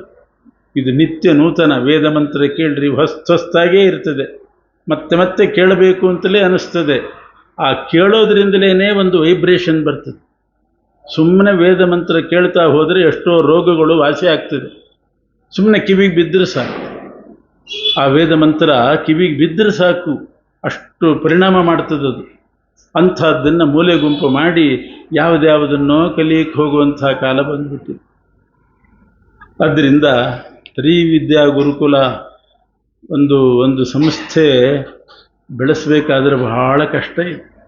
ಮಗುವನ್ನು ಬೆಳೆಸಿದವರಿಗೆ ಗೊತ್ತು. ಒಂದು ಮಗು ಹುಟ್ಟಿರ್ತದೆ, ಅದು ತನ್ನ ಪಾಡಿಗೆ ತಾನು ನಡಿಲಿಕ್ಕೆ ಬರೋ ತನಕ ಎಷ್ಟು ಕಷ್ಟ. 7 ಬಾವಿ ನೀರು ಕುಡಿಬೇಕು ಅಂತಾರೆ ನಮ್ಮ ಕಡೆ ಗಾದೆ. ಒಂದು ಮಗುವನ್ನು ಬೆಳೆಸಬೇಕಾದ್ರೆ 7 ಬಾವಿ ನೀರು ಕುಡಿದಷ್ಟು ಏನಾಗಿರ್ತದೆ, ಏನು ಒಂದು ಅರ್ಥ ಆಗೋದಿಲ್ಲ. ಬೆಳೆಸಲಿಕ್ಕೆ ಎಷ್ಟು ಕಷ್ಟಪಡ್ತಾಳೆ ಆ ತಾಯಿ. ಆ ರೀತಿ ಒಂದು ಸಂಸ್ಥೆಯನ್ನು ಬೆಳೆಸೋದು ಅಂತಂದರೆ ಅಷ್ಟು ಕಷ್ಟಕರವಾದಂಥ ಕೆಲಸ. ನೂರಾರು ಸಮಸ್ಯೆಗಳು ಬರ್ತದೆ, ನೂರಾರು ವಿಘ್ನಗಳು ಬರ್ತದೆ. ವಿಘ್ನೈ ಪುನಃ ಪುನಃ ಪ್ರತಿಹನ್ಯಮಾನಾ ಪ್ರಾರಬ್ಧಮುತ್ತಮ ಜನ ನಪರಿತ್ಯಜಂತಿ ಅಂತ 3 ಥರ ಜನ ಇದ್ದಾರಂತೆ. ಕೆಲವರು ಸುರುವೆ ಮಾಡೋದಿಲ್ಲ ಕೆಲಸ, ವಿಘ್ನ ಬರ್ತದೋ ಏನೋ ಅಂತ ಸುರುವೆ ಮಾಡಲ್ಲಂತೆ. ಎಷ್ಟಾಯಿತು ಅಷ್ಟು ಮಾಡೋಣ ಅನ್ನೋದಿಲ್ಲ. ಒಬ್ಬನಿಗೆ ಎಲ್ಲೋ ಹೋಗ್ತಿದ್ದಂತೆ ದಾರಿಯಲ್ಲಿ ಕಾಡಿನಲ್ಲಿ ಬಾಯಾರಿಕೆ ಆಯಿತು, ನೀರು ಬೇಕಾಯಿತು, ಎಲ್ಲೂ ಸಿಗಲಿಲ್ಲ. ಯಾರನ್ನೋ ಕೇಳಿದಂತೆ, ನೀರು ಕುಡಿಬೇಕಾಗಿದೆ, ಇಲ್ಲೇನಾದರೂ ಜಲಾಶಯ ಇದೆಯಾ ಅಂತ. ಮುಂದೆ ಹೋಗು, ಒಂದು ಸರೋವರ ಸಿಗ್ತದೆ ಅಂತಂದ್ರಂತೆ. ಸರೋವರದ ಹತ್ರ ಬಂದ, ಬೇಕಾದಷ್ಟು ನೀರು, ದೊಡ್ಡ ಸರೋವರ. ಅಳ್ತಾ ಕೂತ್ಬಿಟ್ನಂತೆ. ಅಯ್ಯೋ, ಇಷ್ಟು ನೀರು ಹ್ಯಾಕೆ ಕುಡಿಲಿ ನಾನು ಅಂತ. ನೀರು ಕುಡಿಬೇಕು ಅಂತ ಕೇಳಿದ್ರೆ ಇಷ್ಟು ದೊಡ್ಡ ಸರೋವರ ತೋರಿಸಿದ್ರು, ಹ್ಯಾಕೆ ಕುಡಿಲಿ ಅಂತ ಅಳ್ತಾ ಕೂತ. ಕುಡಿಲಿಕ್ಕೆ ಪ್ರವೃತ್ತಿನೇ ಮಾಡಲಿಲ್ಲಂತೆ. ಇನ್ನೊಬ್ಬ ಬಂದು ಕೇಳಿದೆ, ಯಾಕೋ ಅಳ್ತಾ ಇದ್ದೆ ಅಂತಂದರೆ, ಕುಡಿಲಿಕ್ಕೆ ನೀರು ಬೇಕಾಗಿತ್ತು, ಇದನ್ನು ತೋರಿಸಿದ್ರು, ಇಷ್ಟು ನೀರು ಹ್ಯಾಕೆ ಕುಡಿಲಿ ನಾನು. ಬುದ್ಧಿವಂತ, ನಿನಗೆ ಬೇಕಾದಷ್ಟು ನೀನು ಕುಡಿಯೋ, ನಿನಗೆ ಎಷ್ಟು ಬೇಕೋ ಅಷ್ಟು ಕುಡಿ ಸಾಕು, ಪೂರ್ತಿ ಕುಡಿ ಅಂತ ಯಾರು ಹೇಳಿದ್ದಾರೆ? ಹಾಗೆ ಎಷ್ಟು ಸಾಧ್ಯವೋ ಅಷ್ಟು ಮಾಡಬೇಕು. ಪ್ರವೃತ್ತಿನೇ ಮಾಡದೇ ಇದ್ದರೆ ಹೇಗೆ? ಪ್ರವೃತ್ತಿನ ಕೆಲವರು ಹಾಗಲ್ಲ, ವಿಘ್ನ ಬರ್ತದೆ ಅಂತ ಪ್ರವೃತ್ತಿನೇ ಮಾಡೋದಿಲ್ಲಂತೆ. ಪ್ರಾರಭ್ಯತೆ ನ ಖಲು ವಿಘ್ನ ಭಯೇನ ನೀಚೈ. ನೀಚ ಪುರುಷರು ಅಂತಿರ್ತಾರೆ, ವಿಘ್ನದ ಭೀತಿಯಿಂದ ಪ್ರಾರಂಭನೇ ಮಾಡೋದಿಲ್ಲ. ಬೇಡ, ಸುಮ್ಮನೆ ಏನಾದರೂ ಮಧ್ಯದಲ್ಲಿ ವಿಘ್ನ ಬಂದರೆ ಅಂತ ಬಿಟ್ಟೇ ಬಿಡ್ತಾರೆ. ಪ್ರಾರಭ್ಯತೆ ನ ಖಲು ವಿಘ್ನ ಭಯೇನ ನೀಚೈ ಪ್ರಾರಭ್ಯ ವಿಘ್ನ ವಿಹತಾಹ ವಿರಮಂತಿ ಮಧ್ಯಾಹ. ಮಧ್ಯಮರಿರ್ತಾರೆ, ಶುರು ಮಾಡ್ತಾರೆ, ಮಧ್ಯದಲ್ಲಿ ಏನಾದರೂ ಒಂದು ವಿಘ್ನ ಬಂದರೆ ಕೃಷ್ಣಾರ್ಪಣ ಮಸ್ತು ಅಂದ್ಬಿಡ್ತಾರೆ. ಸಾಕಿದೆ, ನಮ್ಮ ಕೈಲಿ ಆಗೋದಿಲ್ಲ, ಹೋಗೋದಿಲ್ಲ, ಬಿಟ್ಟುಬಿಡೋಣ ಅಂತ ಅಲ್ಲಿಗೆ ಬಿಟ್ಟೇ ಬಿಡ್ತಾರೆ. ವಿಘ್ನೈ ಪುನಃ ಪುನಃ ಪ್ರತಿಹನ್ಯಮಾನಾ ಪುನಃ ಪುನರಪಿ ಪ್ರತಿಹನ್ಯಮಾನಾ. ಮತ್ತೆ ಮತ್ತೆ ವಿಘ್ನಗಳ ಹೊಡೆತ ಬಿದ್ದರೂ ಕೂಡ ಪ್ರಾರಬ್ಧ ಮುತ್ತಮ ಜನ ಅಪರಿತ್ಯಜಂತಿ. ಶುರು ಮಾಡಿದ ಮೇಲೆ ಬಿಡೋದಿಲ್ಲ. ಎಷ್ಟು ಬೇಕಾದರೆ ವಿಘ್ನಗಳ ಹೊಡೆತ ಬೀಳಲಿ, ಮಾಡೇ ಮಾಡ್ತೀವಿ. ಅಂತಗಾಮಿತ್ವ, ಪ್ರಾರಬ್ಧಸ್ಯ ಅಂತಗಾಮಿತ್ವಂ ಅಂತಾರೆ. ಅದನ್ನು ಹಠ ಹಿಡಿದು ಸಾಧಿಸ್ತಾರೆ. ಒಂದು ಸಂಸ್ಥೆ 15 ವರ್ಷದ ತನಕ ನಡ್ಕೊಂಡು ಬಂದಿದೆ ಅಂತಂದರೆ ಅದು ಈಗಿನ ಕಾಲದಲ್ಲಿ. ಯಾಕೆಂದರೆ ಸ್ವಲ್ಪ ಭಿನ್ನಾಭಿಪ್ರಾಯಗಳು ಜಾಸ್ತಿ ಬರ್ತಿರ್ತದೆ, ಏನೋ ಒಡಕುಗಳಾಗ್ತಿರ್ತದೆ. ಒಂದು ವಾರ್ಷಿಕೋತ್ಸವ ಆಗೋದ್ರೊಳಗೇ ಡಿಸಾಲ್ವ್ ಆಗಿಬಿಟ್ಟಿರ್ತದೆ ಸಂಸ್ಥೆ. ಅಂಥ ಕಾಲ, ಅಂಥ ಪ್ರಸಂಗದಲ್ಲಿ 15 ವರ್ಷ ನಡ್ಕೊಂಡು ಬಂದಿದೆ. ಅದು ಬ್ರಾಹ್ಮಣರದ್ದು, ಮಾಧ್ವರದ್ದು ಅಂತಂದರೆ ಭಾರೀ ಹೆಮ್ಮೆ ಪಡಬೇಕಾಗಿರ್ತಕ್ಕಂಥ ಸಂಗತಿ. ಇಷ್ಟು ಶ್ರಮಪಟ್ಟು ಈ ಕಾರ್ಯವನ್ನು ನಡೆಸಿದ್ದಾರೆ. ಆಗಿನ ಕಾಲ ಹಾಗಿತ್ತು. ಸಂಸ್ಕೃತ ಓದಿದರೆ ಏನಾಗ್ತದೆ, ಏನು ಸಿಗ್ತದೆ ಅಂತನ್ನುವಂಥ ಪ್ರಸಂಗ ಇತ್ತು. ಯಾರೂ ಸೇರಿಸ್ತಿದ್ದಿಲ್ಲ, ಮಾಡ್ತಿದ್ದಿಲ್ಲ. ಸೇರಿಸಿದ ಯಾರಾದರೂ ಸಂಸ್ಕೃತ ಓದಲಿಕ್ಕೆ ಬಂದರೆ ಅವ್ರ ಬಗ್ಗೆ ಅನುಕಂಪೆ ಬೇರೆ. ಹೀಗೆ ನಮ್ಮ ಮೇಲೇ ಬಹಳ ಅನುಕಂಪೆ ಮಾಡಿ ಬಂಧು ಬಾಂಧವರೆಲ್ಲ ಸ್ವಲ್ಪ ದೂರ ಇಟ್ಟಿದ್ರು. ಇವನು ನಮ್ಮ ಹಂಗಿಲ್ಲ, ಇವನು ವ್ಯತಿರಿಕ್ತನಾಗಿದ್ದಾನೆ ಅಂತ ದೂರ ಇಟ್ಟಿದ್ರು. ಇವತ್ತು ನಮ್ಮನ್ನು ನೋಡಿ ಅವರೆಲ್ಲರೂ ಮೂಗಿನ ಮೇಲೆ ಕೈ ಇಡೋ ಹಾಗಾಗಿತ್ತು. ಯಾಕೆ ಅಂತಂದರೆ ಸಂಸ್ಕೃತ ಭಾರತೀ ಅನುಗ್ರಹದಿಂದ ಎಲ್ರಿಗಿಂತ ಸಂಪಾದನೆ ಹೆಚ್ಚು ಮಾಡಿದವರೇ ನಾವು. ಸ್ವಾರಸ್ಯ ಅವರೆಲ್ಲ ಬೇರೆ ಬೇರೆ ವಿದ್ಯೆ ಓದಿದ್ರು, ನನ್ನಷ್ಟು ಸಂಪಾದನೆ ಯಾರೂ ಮಾಡಿದ್ದಿಲ್ಲ. ಕೊನೆಗೆ ಅವರೆಲ್ಲ ಮುಖ ತಗ್ಗಿಸೋ ಹಾಗಾಯಿತು. ಯಾಕೆಂದರೆ ಈಗ ಪ್ರೋತ್ಸಾಹ ಕೊಡುವ ಸಮಾಜವೂ ಕೂಡ ಪ್ರಬಲವಾಗಿದೆ. ನಾವು ಓದಿಲ್ಲ ಅಂತ ಅವರು ವ್ಯಥೆ ಪಡ್ತಾರಷ್ಟೇ ಹೊರತು ಆದರೂ ಓದಿದವ್ರ ಮೇಲೆ ಬಹಳ ಗೌರವ ಇಟ್ಟುಕೊಂಡಂಥ ಸಮಾಜ ಇವತ್ತು ತಯಾರಾಗಿದೆ. ನಾವು ಓದಲಿಲ್ಲ, ನಮ್ಮ ಹಣೆ ಬಾರ ಆ ಕಾಲ ಹಾಗಿದ್ದಿಲ್ಲ. ನಮ್ಮ ಹಣೆ ಬಾರ ನಾವು ಓದಿಲ್ಲ, ಓದುವವರಿಗೆ ಪ್ರೋತ್ಸಾಹ ಕೊಡೋಣ ಅಂತ ಮುಂದೆ ಬರ್ತಕ್ಕಂಥ ಸಮಾಜ ಇದೆ ಇವತ್ತು. ಒಂದು ದೊಡ್ಡ ಸಿಟಿಯಲ್ಲಿ ಒಂದು ವೇದ ಪಾಠಶಾಲೆ ಇತ್ತಂತೆ. ಆ ವೇದ ಪಾಠಶಾಲೆಯಲ್ಲಿ ಹಿಂದಿನ ಕಾಲದ್ದು ಹೇಳ್ತಾ ಇರೋದು, ಅನೇಕ ಅಧ್ಯಾಪಕರು ವೇದ ಪಾಠ ಹೇಳ್ಕೊಡುವವರು. ಅದರ ಎದುರುಗಡೆ, ಆ ವೇದ ಪಾಠಶಾಲೆ ಎದುರುಗಡೆ ಒಂದು convent school, English medium convent school. ಆ ವೇದಾಧ್ಯಾಪಕರೆಲ್ಲ ತಮ್ಮ ಮಕ್ಕಳನ್ನು ಈ ಕಾನ್ವೆಂಟ್ ಸ್ಕೂಲಿಗೆ ಸೇರಿಸಿದ್ರಂತೆ. ಇಲ್ಲಿರ್ತಕ್ಕಂಥ ಇಂಗ್ಲೀಷ್ ಮೇಸ್ಟ್ರುಗಳಿದ್ರಲ್ಲ, ಅವರೆಲ್ಲ ತಮ್ಮ ಮಕ್ಕಳನ್ನು ವೇದ ಪಾಠಶಾಲೆಗೆ ಸೇರಿಸಿದ್ರಂತೆ. ಯಾಕೆಂದರೆ ಈ ಮ್ಲೇಚ್ಛ ವಿದ್ಯೆ ನಮಗೆ ಸಾಕು, ನಮ್ಮ ತಲೆಮಾರಿಗೆ ಸಾಕು ಅಂತ ಅವ್ರದ್ದು ಈ ಮ್ಲೇಚ್ಛ ವಿದ್ಯೆ. ಮ್ಲೇಚ್ಛ ಅಂದರೆ ಗೊತ್ತಲ್ಲ, ಮ್ಲೇಚ್ಛ ಅನ್ನೋ ಶಬ್ದ ಅದು ಸರಿಯಾಗಿ ಉಚ್ಚಾರಣೆ ಮಾಡಲಿಕ್ಕೆ ಬರದೇ ಬಂದ ಶಬ್ದ. ಮೂಲ ಏನು? ಮ್ಲೇಚ್ಛ ಶಬ್ದದ ಮೂಲ ರೂಪ ಏನು ಅಂದರೆ ಮಲೇಚ್ಛ. ಮಲಸ್ಯ ಇಚ್ಛಾ ವರ್ತತೆ ಯಸ್ಯ ಸಹ ಮಲೇಚ್ಛ. ಬಹುರೀ ಸಮಾಸ. ಅನ್ಯ ಪದಾರ್ಥ ಲಕ್ಷಣ ಮಾಡಿಬಿಡ್ರಿ. ಅನ್ಯ ಪದಾರ್ಥ ಯಾರು ಅಂತ ಗೊತ್ತಿದೆಯಲ್ಲ, ಅವರೇ ಮಲೇಚ್ಛಾಹ. ಅವರನ್ನು ಈಗ ಮ್ಲೇಚ್ಛಾಹ ಅಂತ ಕರೀತಾ ಇದ್ದಾರೆ ಅಷ್ಟೇ. ಮೂಲತಃ ಮಲೇಚ್ಛಾಹ ಏವ. ಅಂಥ ಮ್ಲೇಚ್ಛ ಭಾಷೆ ನಮ್ಮ ತಲೆಮಾರಿಗೆ ಸಾಕು. ನಮ್ಮ ಮಕ್ಕಳಾದರೂ ವೇದ ವಿದ್ಯೆ ಓದಿ ಉದ್ಧಾರ ಮಾಡಲಿ, ನಮ್ಮನ್ನು ಉದ್ಧಾರ ಮಾಡಲಿ, ತಾವು ಉದ್ಧಾರ ಆಗಲಿ ಅಂತ ಅಲ್ಲಿ ಸೇರಿಸ್ತಾ ಇದ್ದಾರೆ. ಹೀಗೆ ಕಾಲ ಬದಲಾಗಿದೆ, ಪ್ರೋತ್ಸಾಹ ಕೊಡ್ತಾ ಇದ್ದಾರೆ. ಅದರಿಂದ ಸಂಸ್ಕೃತ ಓದುವಂಥ, ವೇದಾಧ್ಯಯನಕ್ಕೆ ಬಂದಂಥ ವಿದ್ಯಾರ್ಥಿಗಳೆಲ್ಲ ನಿಶ್ಚಿಂತವಾಗಿ ಧೈರ್ಯದಿಂದ ತಲೆ ಎತ್ತಿ ಓಡಾಡಬಹುದು. ನಾವು ಒಳ್ಳೆ ಕೆಲಸ ಮಾಡ್ತಾ ಇದ್ದೀವಿ, ನಮ್ಮ ಜನ್ಮ ಸಾರ್ಥಕ ಆಗ್ತಾ ಇದೆ ಅಂತ ಸಂತೋಷ ಪಡಬಹುದು. ಒಂದು ಹಳೆಯದೊಂದು ಪ್ರಸಂಗ ಹೇಳ್ತೇನೆ.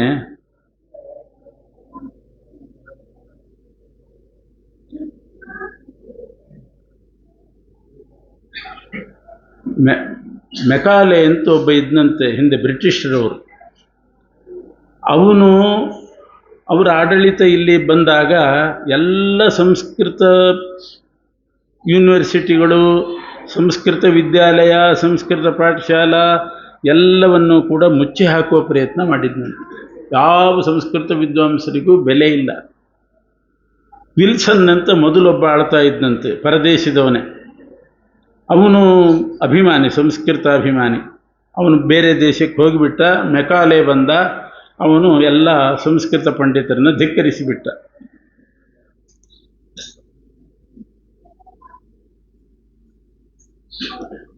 ಅವರು ವಿಲ್ಸನ್ನಿಗೆ ಒಂದು ಪತ್ರ ಬರೆದರಂತೆ. ಅಸ್ಮಿನ್ ಸಂಸ್ಕೃತ ದಿವ್ಯ ಪದ್ಮ ಸರಸಿ ತ್ವತ್ಸ್ಥಾಪಿತ ಯೇ ಸುಧೀ ಹಂಸಾಃ ಕಾಲವಶೇನ ಭಕ್ಷ್ಯರಹಿತಾಃ ದುರಂಗತೆ ತೇ ತ್ವಯಿ ತ್ವತ್ತೀರೆ ನಿವಸಂತಿ ಸಂಹಿತಶರಾಃ ವ್ಯಾಧಾಃ ತ್ವದುಚ್ಛಿತ್ತಯೇ ತೇಭ್ಯಸ್ತ್ವಂ ಯದಿ ಪಾಸಿ ಪಾಲಕ ತದಾ ಕೀರ್ತಿಶ್ಚಿರಂ ಸ್ಥಾಸ್ಯತಿ. ಇದು ನಮ್ಮ ದೇಶದ ಸಂಸ್ಕೃತ ಪಂಡಿತರು ವಿಲ್ಸನ್ನಿಗೆ ಬರೆದ ಪತ್ರ. ಏನದರ ಅರ್ಥ ಅಂದರೆ, ಅಸ್ಮಿನ್ ಸಂಸ್ಕೃತ ದಿವ್ಯ ಪದ್ಮ ಸರಸಿ, ಸಂಸ್ಕೃತವೆಂಬ ದಿವ್ಯ ಪದ್ಮದ ಈ ಸರೋವರದಲ್ಲಿ ತ್ವತ್ಸ್ಥಾಪಿತ ಯೇ ಸುಧೀ ಹಂಸಾಃ, ನೀನು ಯಾವ ವಿದ್ವಾಂಸರೆಂಬ ಹಂಸಗಳನ್ನು ಈ ಸರೋವರದಲ್ಲಿ ಸಂಸ್ಕೃತ ದಿವ್ಯ ಪದ್ಮ ಸರಸಿ ಸ್ಥಾಪನೆ ಮಾಡಿದ್ದಿ. ಅವನು ಬಹಳ ಜನ ಸಂಸ್ಕೃತ ವಿದ್ವಾಂಸರಿಗೆ ಸಂಸ್ಕೃತ ಯೂನಿವರ್ಸಿಟಿ ಮಾಡಿ ಸ್ಥಾಪನೆ ಮಾಡಿದ್ದಂತೆ. ಆ ಪಂಡಿತರೆಲ್ಲ ಹಂಸಗಳಿದ್ದ ಹಾಗೆ. ಸಂಸ್ಕೃತ ಪಾಠಶಾಲೆ ಸರೋವರ ಇದ್ದ ಹಾಗೆ. ಅಸ್ಮಿನ್ ಸಂಸ್ಕೃತ ದಿವ್ಯ ಪದ್ಮ ಸರಸಿ ತ್ವತ್ಸ್ಥಾಪಿತ ಯೇ ಸುಧೀ ಹಂಸಾ ಕಾಲವಶೇನ ಭಕ್ಷ್ಯರಹಿತಾ ದೂರಂಗತೆ ತೇ ತ್ವಯಿ. ನೀನು ಬಹಳ ದೂರ ಹೋಗಿಬಿಟ್ಟಿದ್ದಿ ನಮ್ಮ ದೇಶ ಬಿಟ್ಟು. ಆ ಹಂಸಗಳಿಗೆಲ್ಲ ಈಗ ತಿನ್ನಲಿಕ್ಕೆ ಗತಿ ಇಲ್ಲದ ಪ್ರಸಂಗ ಬಂದಿದೆ. ತ್ವತ್ತೀರೆ ನಿವಸಂತಿ ತತ್ತೀರೆ ನಿವಸಂತಿ ಸಂಹಿತ ಶರಾಹ ವ್ಯಾಧಾಹ ತದುಚ್ಛಿತ್ತಯೇ. ಆ ಸಂಸ್ಕೃತದ ನಾಶಕ್ಕೋಸ್ಕರವಾಗಿ, ಈ ಹಂಸಗಳ ನಾಶಕ್ಕೋಸ್ಕರವಾಗಿ ಬೇಟೆಗಾರ ಹೇಗೆ ಬೇಟೆ ಹಿಡ್ಕೊಂಡು ಆ ತೀರದಲ್ಲಿ ಕಾಯ್ತಿರ್ತಾನೆ, ಸರೋವರದ ತೀರದಲ್ಲಿ ಹಂಸ ಈ ದಡಕ್ಕೆ ಬಂದಾಗ ಬಾಣ ಬಿಡಬೇಕು ಅಂತ, ಅದೇ ರೀತಿ ತತ್ತೀರೆ ನಿವಸಂತಿ ಸಂಹಿತ ಶರಾಹ ವ್ಯಾಧಾಹ ತದುಚ್ಛಿತ್ತಯೇ.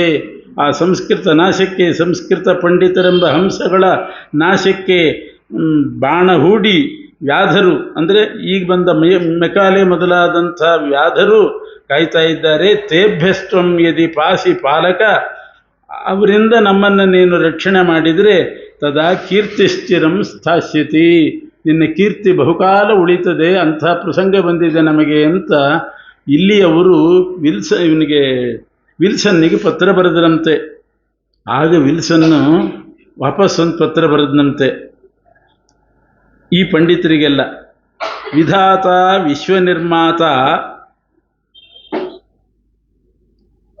ಹಂಸಾಹ ತತ್ಪ್ರಿಯವಾಹನಂ, ವಿಧಾತ ವಿಶ್ವನಿರ್ಮಾತ ಹಂಸಾಸ್ತತ್ಪ್ರಿಯವಾಹನಂ ಅತಃ ಪ್ರಿಯತರತ್ವೇನ ರಕ್ಷಿಷ್ಯತಿ ಸಯೇವ ತಾನ್. ಬ್ರಹ್ಮದೇವರು ಇಡೀ ಜಗತ್ತನ್ನು ನಿರ್ಮಾಣ ಮಾಡಿದವರು ಚತುರ್ಮುಖ ಬ್ರಹ್ಮದೇವರು. ವಿಧಾತ ವಿಶ್ವನಿರ್ಮಾತ ಹಂಸಾಹ ತತ್ಪ್ರಿಯವಾಹನಂ, ಹಂಸಗಳೆಲ್ಲ ಬ್ರಹ್ಮದೇವರ ವಾಹನ. ಆದ್ದರಿಂದ ಚತುರ್ಮುಖ ಬ್ರಹ್ಮದೇವರೇ ಆ ವಾಹನವನ್ನು ರಕ್ಷಣೆ ಮಾಡ್ಕೋತಾರೆ. ಅಂದರೆ ಬ್ರಹ್ಮದೇವರು ನೀವೆಲ್ಲ ಹಂಸಗಳಿದ್ದ ಹಾಗೆ, ಸಂಸ್ಕೃತ ದಿವ್ಯ ಪದ್ಮ ಸರಸಿ ಸ್ಥಾಪಿತವಾದ ಹಂಸರು ನೀವು. ನಿಮ್ಮನ್ನು ರಕ್ಷಣೆ ಮಾಡಲಿಕ್ಕೆ ಚತುರ್ಮುಖ ಬ್ರಹ್ಮ ಇದ್ದಾನೆ. ಯಾಕೆಂದರೆ ಅವನ ವಾಹನ ನೀವು, ಹಂಸಗಳು ಬ್ರಹ್ಮನ ವಾಹನ. ಅತಃ ಪ್ರಿಯತರತ್ವೇನ ರಕ್ಷಿಷ್ಯತಿ ಸಯೇವತಾನ್.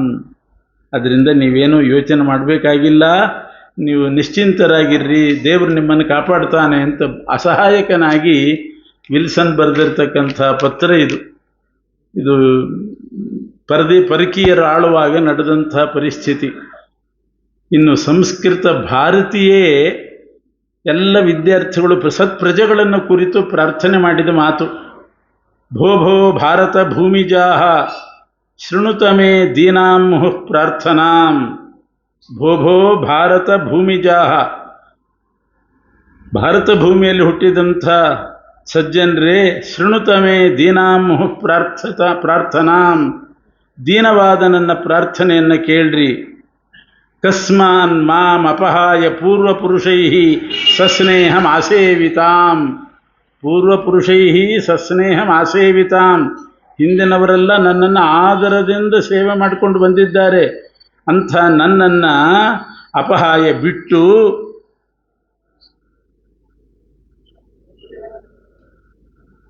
ಕಾಪ್ಯತೀವ ನವನವಾ ಪ್ರತಿದಿನಂ ಭಾಷಾ ಸಮಾಶ್ರೀಯತೆ. ನನ್ನಂತ ಹಿಂದಿನವರೆಲ್ಲ ಅನುಸರಿಸಿಕೊಂಡು ಬಂದಿದ್ದಾರೆ, ಸ್ನೇಹದಿಂದ ಸಾಕಿದ್ದಾರೆ. ಅಂಥ ಸಂಸ್ಕೃತ ಭಾರತೀಯಾದ ನನ್ನನ್ನು ಬಿಟ್ಟು ನವನವ ಹೊಸೊಸ್ತಾಗಿ ಪ್ರತಿದಿನ ಹುಟ್ಟತಕ್ಕಂಥ ಯಾವುದ್ಯಾವುದೋ ಭಾಷೆಗಳನ್ನು ಯಾಕೆ ಆಶ್ರಯನ ಮಾಡ್ತಾ ಇದ್ದೀರಿ? ಕಿಂ ಪತ್ನೀಂ ಪರಿಣೀಯ ಸಭ್ಯಪುರುಷೈ ಮಾತಾ ಸಮುತ್ಸೃಜ್ಯತೆ. ಒಬ್ಬಳನ್ನು ಮದುವೆ ಮಾಡಿಕೊಂಡು ಹೆಂಡತಿ ಅಂತ ಸ್ವೀಕಾರ ಮಾಡಿದ ಮೇಲೆ ಅವಳನ್ನು ಕೈ ಬಿಟ್ಟು ಅವಳಿಗೋಸ್ಕರವಾಗಿ ತಾಯಿಯನ್ನು ಕೈ ಬಿಡೋದುಂಟೆ. ಸಂಸ್ಕೃತ ಭಾಷಾ ಅದು ತಾಯಿ ಸಮಾನ, ಉಳಿದ ಭಾಷೆಗಳೆಲ್ಲ ಪತ್ನಿ ಸಮಾನ. ಪತ್ನಿಯನ್ನು ಮದುವೆ ಮಾಡಿಕೊಂಡು, ಪತ್ನಿ ಇದ್ದಾಳೆ, ನನಗೆ ಅಡುಗೆ ಮಾಡಿ ಹಾಕ್ಲಿಕ್ಕೆ ಹೆಂಡತಿ ಬಂದಿದ್ದಾಳೆ, ನಿಂದೇನಾಗತ್ತೆ ಎಲ್ಲ ಓಲ್ಡ್ ಏಜ್ ಹೋಮು ಅಂತ ಹೋಗು ಅಂತ ಕಳಿಸಿದರೆ ಏನರ್ಥ? ಒಬ್ಬ ಪತ್ನೀಂ ಪರಿಣೀಯ ಸಭ್ಯಪುರುಷೈ ಮಾತಾ ಸಮುತ್ಸೃಜ್ಯತೆ ಕಿಂ ತಾಯಿಯನ್ನು ಬಿಡ್ತಾರೇನು? ಆದ್ದರಿಂದ ಸಂಸ್ಕೃತವನ್ನು ಸರ್ವಾತ್ಮನ ಬಿಡಬೇಡ್ರಿ ಅಂತ ಸಂಸ್ಕೃತ ಭಾರತಿ ಪ್ರಾರ್ಥನೆ ಮಾಡಿದ್ದು. ಇಂಥ ದಿವ್ಯವಾದ ಸಂಸ್ಕೃತ, ಅದರ ಅಧ್ಯಯನವೂ ನಡೀತಾ ಇದೆ, ವೇದಾಧ್ಯಯನವೂ ಕೂಡ ನಡೀತಾ ಇದೆ. ಸರಸ್ವತಿ ಹೇಳಿದ್ನಲ್ಲ, ಸಂಸ್ಕೃತ ಸರಸ್ವತಿಯ ಮೌಲ್ಯ ಸ್ಥಾನದಲ್ಲಿರೋದು ವೇದ. ಉತ್ತಮಾಂಗಂ ಶಿರಃಪ್ರೋಕ್ತಂ, ಅಂಥ ಸ್ಥಾನದಲ್ಲಿರುವ ವೇದವನ್ನು ಪರಿರಕ್ಷಣೆ ಮಾಡಿಕೊಂಡು ಬರ್ತಾ ಇದ್ದೀರಿ. ಎಲ್ಲ ಸಜ್ಜನರು ಬೇಕಾದಷ್ಟು ಸಂಪನ್ನರಾಗಿದ್ದಾರೆ. ಇವತ್ತು ಬೇರೆ ಬೇರೆ ಬೇರೆ ಬೇರೆ ಉದ್ಯೋಗಗಳಿಂದ ಹಿಂದಿನ ಕಾಲದ ಪರಿಸ್ಥಿತಿ ಇಲ್ಲ. ಹಿಂದಿನ ಕಾಲದಲ್ಲಿ ಈಗಿನ ಈ ಸಾಫ್ಟ್ವೇರು ಇದ್ಯಾವುದೂ ಇದ್ದಿಲ್ಲ. ಮಕ್ಕಳು ಬಹಳ ದುರ್ಭರವಾಗಿ ಜೀವನ ಮಾಡ್ತಿದ್ದರು. ಈಗ ಅವರೆಲ್ಲ ಓದಿ ಮುಂದೆ ಬಂದು ಬಹಳ ಉತ್ತಮ ಸ್ಥಿತಿಯಲ್ಲಿದ್ದಾರೆ. ಅಂಥವರೆಲ್ಲ ಪ್ರೋತ್ಸಾಹ ಕೊಟ್ಟರೆ ಈ ಸಂಸ್ಕೃತ ಭಾಷಾ ನಿಜವಾಗಿಯೂ ಕೂಡ ಮಾತೃಭಾಷಾ ಅಂತ ಅನಿಸ್ಕೊಂಡು ಪೂಜೆ ಹೇಗೆ ಮಾಡಬೇಕು ಆ ರೀತಿ ಸಂಸ್ಕೃತ ಭಾಷೆ ಪೂಜ್ಯವಾಗ್ತದೆ. ಇದರಲ್ಲಿ ಸರ್ವಸ್ವವೂ ಇದೆ. ಇದರಲ್ಲಿ ಇಂಥದ್ದಿಲ್ಲ ಅಂತಿಲ್ಲ.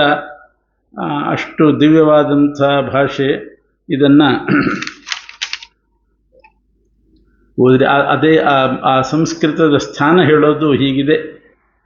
ಮೌಲಿರ್ವೇದೋಸ್ತಿ ಯಸ್ಯಾಹ ಮುಖಮುಪನಿಷದಃ ಕಂಧರಾ ಧರ್ಮಶಾಸ್ತ್ರಂ ವಕ್ಷೋ ವೇದಾಂತ ವಿದ್ಯಾ ಕಲಯ ಕಟಿತಟಂ ದರ್ಶನಾನಿ ಇತರಾಣಿ ಜಂಘಾಮೇ ಶಾಸ್ತ್ರಸಂಘಾಃ ಚರಣಮಸಮಯಃ ಚರಣಂ ಏನು ತಪ್ಪಿದೆ, ಮಂಡನಂ ಕಾವ್ಯಮೇತತ್ ಪ್ರತ್ಯಕ್ಷಂ ವೀಕ್ಷ ಪೂಜ್ಯಾ ಕಥಮಪಿ ನ ಕೃತಾ ಸಾಪಿ ಗೀರ್ವಾಣವಾಣಿ.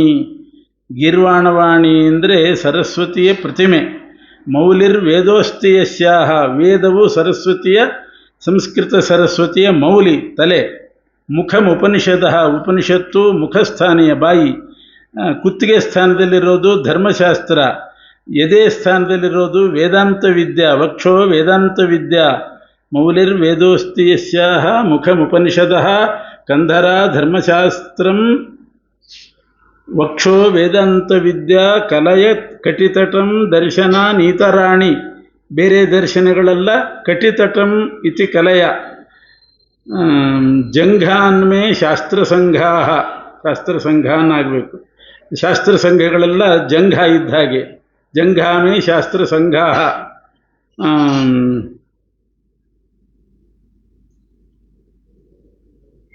ಚರಣ ಸಮನಯ ಇರಬೇಕು. ನೀತಿಶಾಸ್ತ್ರ ಚರಣ ಇದ್ದ ಹಾಗೆ. ಕಾವ್ಯ ಮಂಡನಂ, ಅಲಂಕಾರ ಇದ್ದ ಹಾಗೆ ಕಾವ್ಯ. ಪ್ರತ್ಯಕ್ಷಂ ವೀಕ್ಷ ಪೂಜ್ಯ ಕಥಮಪಿ ನಮೃತ ಸಾಪಿ ಗೀರ್ವಾಣವಾಣಿ. ಹೀಗೆ ಗೀರ್ವಾಣವಾಣಿ ಪ್ರತ್ಯಕ್ಷವಾಗಿ ಕಂಡು ಬರ್ತಾ ಇದೆ. ನ ಮೃತ, ಇದೇನು ಸತ್ತು ಹೋಗಿಲ್ಲ ಅಂತ ಹಿಂದಿನವರು ಬರೆದಿರ್ತಕ್ಕಂಥ ಮಾತುಗಳು. ಅಂಥ ಕಾರ್ಯವನ್ನು ಬಹಳ ಶ್ರದ್ಧಾ ಭಕ್ತಿಗಳಿಂದ ಮಕ್ಕಳನ್ನು ನೋಡ್ಕೊಂಡ ಹಾಗೆ ಇಷ್ಟು ವಿದ್ಯಾರ್ಥಿಗಳು ಅಂತಂದರೆ ಈ ಸಣ್ಣ ವಯಸ್ಸಿನವರು ಸುಮ್ಮನೆ ಇರೋರಲ್ಲ. ಮಾತಾಡಬೇಡ ಅಂತಂದ್ರೆ ಮತ್ತೆ ಮಾತಾಡ್ತಾರೆ, ಪಕ್ಕದಲ್ಲಿ ಏನೋ ಚಿಡ್ತಾರೆ, ಇದು ಮಾಡ್ತಾರೆ. ಇವೆಲ್ಲ ಇರೋದೆ. ಇದನ್ನು ಕಪ್ಪೆ ತಕ್ಕಡಿಗೆ ಹಾಕಿದ ಹಾಗೆ ಅಂತ. ಆ ರೀತಿಯಾದ ಪ್ರಸಂಗದಲ್ಲಿಯೂ ಕೂಡ ಅವರನ್ನು ರಕ್ಷಣೆ ಮಾಡಿ, ದೊಡ್ಡವ್ರನ್ನ ಮಾಡಿ, ಜವಾಬ್ದಾರಿ ಬರೋ ಹಾಗೆ ಮಾಡಿ ಶಾಸ್ತ್ರ ಉಳಿಸುವ ಕೆಲಸ ತ್ರಯೀವಿದ್ಯಾ ಗುರುಕುಲದಿಂದ ನಡೀತಾ ಇದೆ. ಇದೊಂದು ಅಸದೃಶವಾದ ವಿದ್ಯಾ ಗುರುಕುಲವಾಗಲಿ. ಭಗವಂತ ಬ್ರಹ್ಮದೇವರೇ ಇಲ್ಲಿ ಇರ್ತಕ್ಕಂಥ ತ್ರಯೀವಿದ್ಯಾ ಗುರುಕುಲದ ಸುಧಿ ಹಂಸಗಳನ್ನು ಅವರು ರಕ್ಷಣೆ ಮಾಡಲಿ. ಬ್ರಹ್ಮದೇವರು ವಿಧಾತ ವಿಶ್ವ ನಿರ್ಮಾತ ಅಂತ ಪ್ರಾರ್ಥನೆ ಮಾಡಿ 4 ಮಾತುಗಳನ್ನು ಕೃಷ್ಣ ಅರ್ಪಣ.